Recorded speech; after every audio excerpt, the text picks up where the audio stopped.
ভাবুন তো একদিন সকালে উঠে দেখলেন আপনার এলাকার সমস্ত কুকুর একদম গায়েব হয়ে গেছে।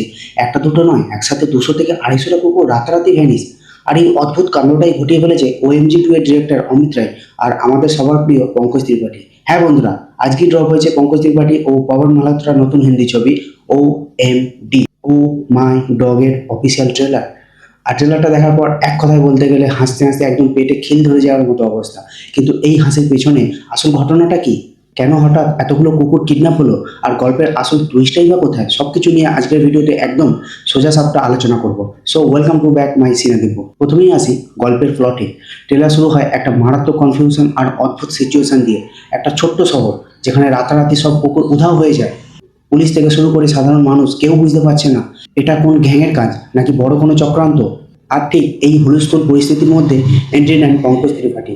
ট্রেলারে ওনার একটা ডায়লগ তো জাস্ট আমার কানে লেগে গেছে। মহাভারতের শুরুটাও নাকি একটা কুকুরকে দিয়েই হয়েছিল। মানে বোঝাই যাচ্ছে অমিত রায় সাহেব এখানে শুধু কোনো র্যান্ডম কমেডি বানাননি, এর পিছনে একটা সোশ্যাল মেসেজ বা গভীর ড্রামাও লুকিয়ে রেখেছেন। এবার আসি পারফরম্যান্স আর ডিরেকশনের জায়গা। পঙ্কজ ত্রিপাঠী আর পবন মালহোত্রার এই দুটো নামই তো একটা বড় ব্র্যান্ড।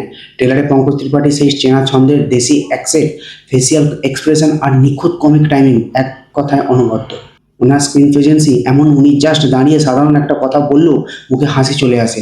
অন্যদিকে পবন মালহোত্রা, যিনি সবসময় সিরিয়াস বা ইন্টেল চরিত্রেই বাজিমাত করেন, ওনাকেও কিন্তু এখানে বেশ অন্যরকম লুকে দেখা যাচ্ছে।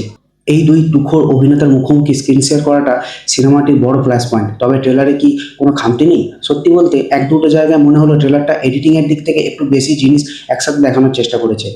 মানে একদিকে কমেডি, অন্যদিকে পুলিশি তদন্ত, আবার বাচ্চা কুকুরের ইমোশনাল কানেকশনটা, সবগুলো উপাদানকে 2 মিনিটের মধ্যে করতে গিয়ে কোথাও কোথাও একটু এলোমেলো লেগেছে। এখন দেখার বিষয় সিনেমাটা যখন রিলিজ করবে তখন বড় পর্দায় কতটা ধরে রাখতে পারে।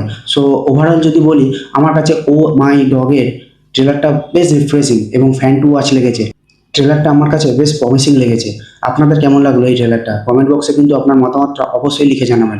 আর ভিডিওটা যদি ভালো লাগে তাহলে একটা লাইক দিন। আর সিনেমা জগতের এইরকম দারুণ সব আপডেট নিয়মিত পেতে সিনেদিব্য চ্যানেলটিকে সাবস্ক্রাইব করে নিন। দেখা হবে পরের কোনো এক ভিডিওতে। ততক্ষণ পর্যন্ত ভালো থাকুন, সুস্থ থাকুন। জয় হিন্দ, বন্দে মাতরম।